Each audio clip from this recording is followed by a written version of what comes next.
When I knew you were for real is in 2018, you gave a Google talk at Google, and a Google employee asked you about investing in Google. What are your thoughts on holding the Google shares since we're all extremely invested in the success of Google? Well, that's a politically loaded question. But that's actually not my opinion. What was your opinion, and what is your opinion?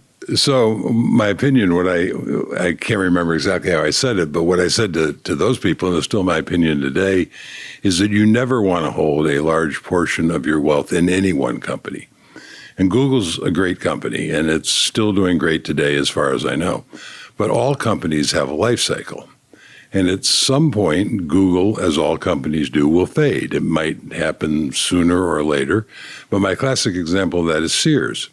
You know, Sears for 100 years was Amazon and Walmart combined. Sears was the company that said, hey, you know, there are all these people out in rural America who can't get to stores, but we could mail them catalogs.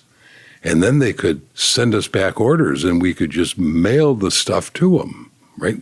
Well, what's that? That's Amazon. That's exactly what Amazon does. It was the print. And even they would do houses. They had prefab houses they sold at one point. So, and they dominated for 100 years. In 1973, they built what was then the tallest building in the world in Chicago. Sears Tower, right? Yeah. That was, by the way, the beginning of the end. Now, you'd be hard-pressed to find a Sears store open. In 1973, if you'd said that, well, it was 20, 30 years later, Sears would be gone, people would have laughed at you. But if you've been up in front of a bunch of Sears employees and they asked you, gee, should I have all my net worth in Sears stock?